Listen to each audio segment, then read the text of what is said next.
So now I would like to introduce another speaker, Džiugas Lukoševičius, who's actually Lithuanian and originally from Kaunas. However, for more than 10 years, he has been working as an architect and urban planner at Malmo City Municipality Planning Office in Sweden. So I'm very much interested in hearing about his experience. Please welcome Džiugas Lukoševičius.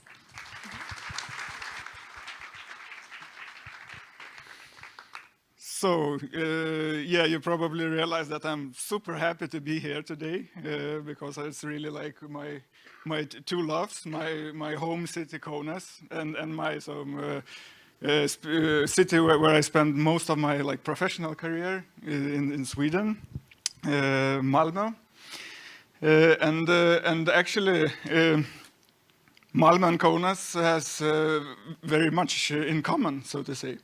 They're about the same size cities, about 300,000 inhabitants, the same climatic zone, the same location in the world, you could say, and just different sides of Baltic Sea, and etc. And this even history is quite similar, you could say, and that leaves it.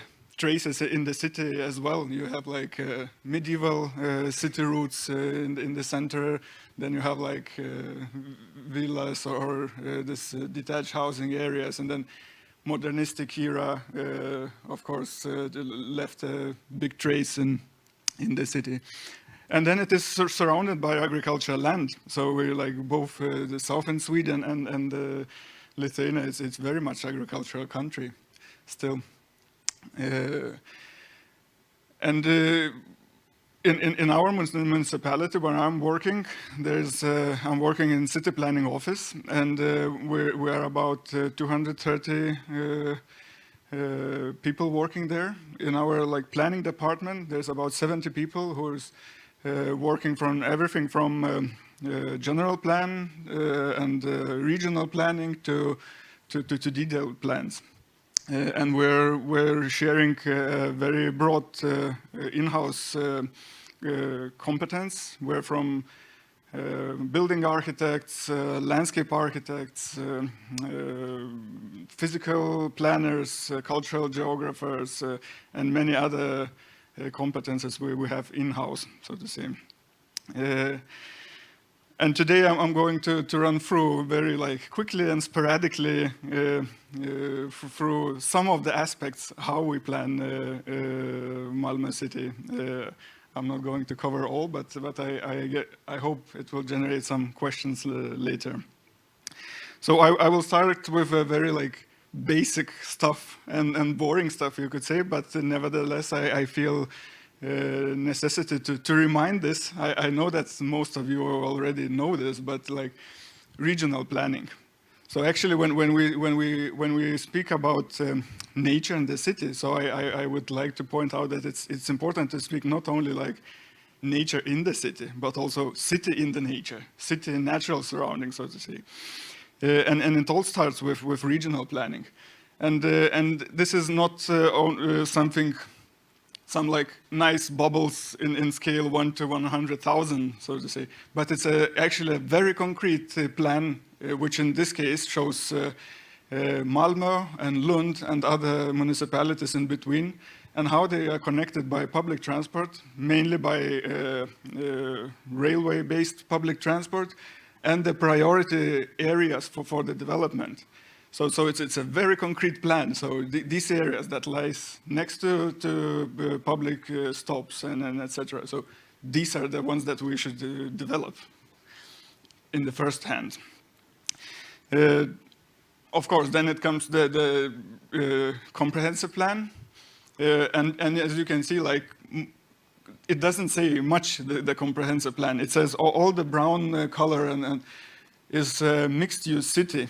So it's not something, that incorporates all kind of functions and green functions as well. You can see, pointed out only the biggest green structures, but all other green structures are incorporated in this mixed-use city.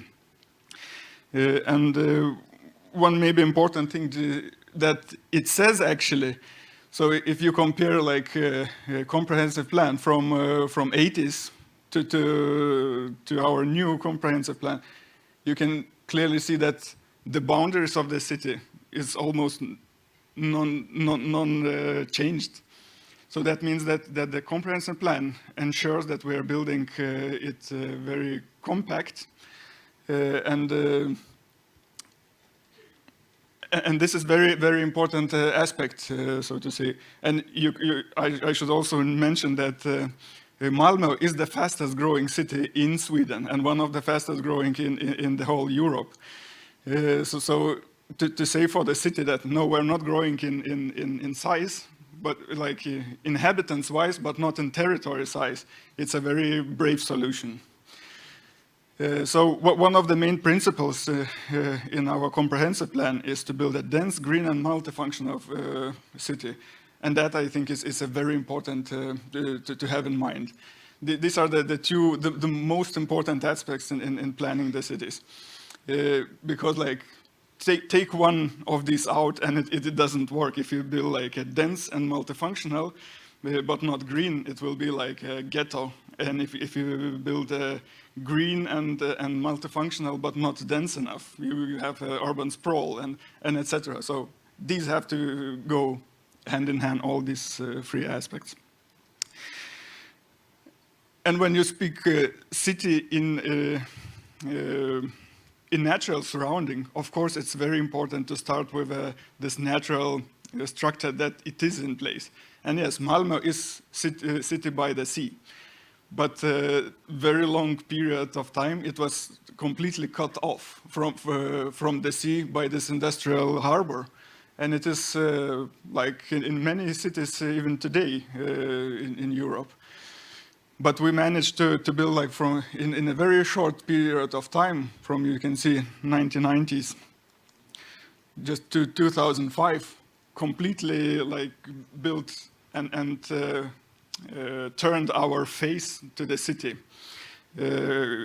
creating totally new qualities that can enjoy inhabitants. And of course, like Kaunas doesn't have sea, but we have agricultural land, for instance. So even there, when you plan a new areas on the edge of the city, so it's important to plan not only like nature in the city, but also to design this the meet between the city and the surrounding areas. It tends to be like the city edge tends to be like grown up with all kind of shrubs and industrial areas and God knows what. But here we're really trying to make this meet between the city and the landscape very like vivid and attractive. Another big asset is like these parks that we already have, maybe from a modernistic era that actually were thought from the beginning to be parks, but tended to be like just a leftover green space. So there's no shortage of the area, green area, so to say, but there's shortage of quality for this green area. So we are like working and considering how we can lift the quality of the parks already in place, and also how we can turn the buildings to these parks. Like you can see example today, it looks like this how buildings meet the park, so to say. And if you can turn into something like this, it creates much more like accessibility and usability of this green space. Yeah. Another example, again, like working how we can integrate this green areas that are already in place with the city, and how we can turn this meeting point between the park and the buildings in a much nicer way. Here you can see the school, how it could be integrated with the park. Of course, streets, like all these big avenues that is very like traffic oriented, and they work as barriers inside the city. And how you can create again dense, green, and multifunctional areas that works well for environmental aspects and also for people. Another example, space, like turning this infrastructure project, so to say, into livable spaces. And then some tools that we're using, you could say, of course, comprehensive plan. It feels very like top-down approach. But actually, when we plan comprehensive plan, we're using this green space deficiency and accessibility analysis. And that actually measures how like we have 5 categories of the parks, from big ones to small ones, and we measure how long they are from residences. So it's and we're mapping out this on the map to be able to say where we need to place the new parks or to create the new green areas. And here it is important to mention that we're measuring not only like the distance, like bird's eye distance, but also taking into consideration like big barriers as streets, for instance. If there's a street with like 4-lane and heavy traffic, so of course children cannot cross it by themselves, and that's especially important for the smallest green areas that are closest to the residences. Another aspect, I don't know if you can call it a tool, but it's participation and including the local people in the process of creating public spaces. And in this example, you can see the area that was converted, like of course also in the modernistic district, from car lots to public space. And just that in this case, participation and inclusion of local teenage girls in the area led that this area was not converted to some skate park or like football ground that tends to be used mostly by boys, but it was created like a cultural space for you for dancing, for singing, karaoke, and stuff like that. And all this is very important to creating public spaces in the city. But then we also have to take into account that most of the places are not public, they are privately owned in the city. And how can you create a dense and green city in collaboration with private owners and developers? So we developed already 20 years ago a green area factor, which is taking ecological efficient surfaces area in relation with total land area.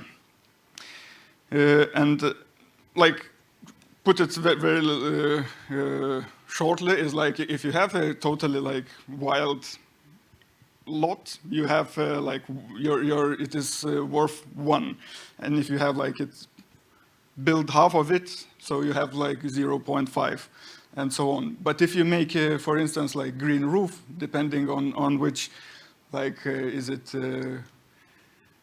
how much vegetation you have and etc. If you're creating like green facades or other greenery, so you can raise your value. And in Malmo city, we have we say that for residential buildings it has to be at least 0.6. So you get different points for different greener aspects. And if you have like asphalt area, you get 0. And of course, it is very like easily graspable and measurable thing, but it doesn't take in consideration all the aspects.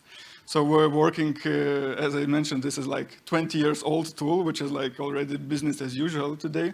So we're taking it, reconsidering it and thinking more of like ecosystem services, how we can integrate more holistic view of the greenery in the city.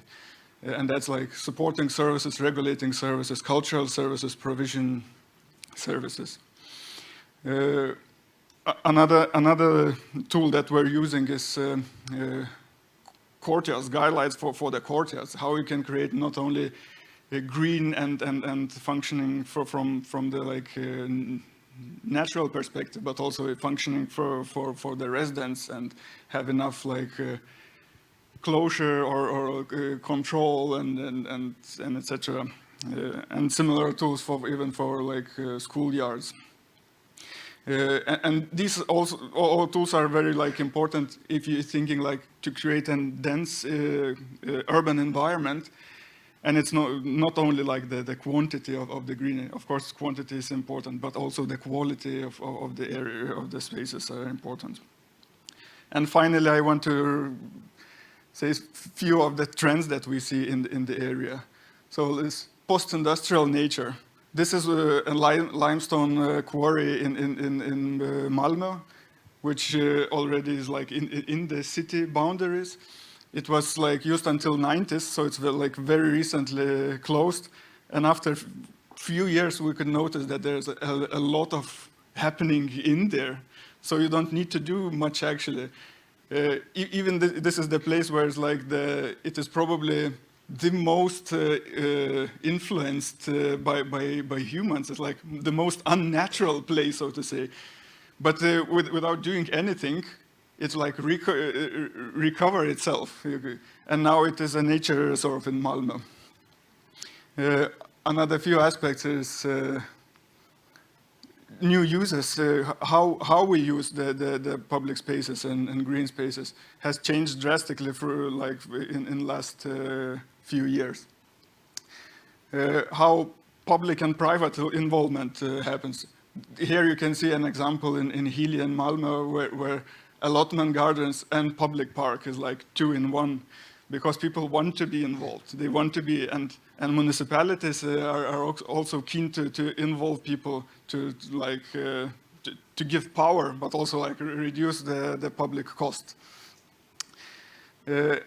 And another example would be a very small pocket park planned, which illustrates that when you build very compact spaces, you have, of course, level of complexity gets very high as well.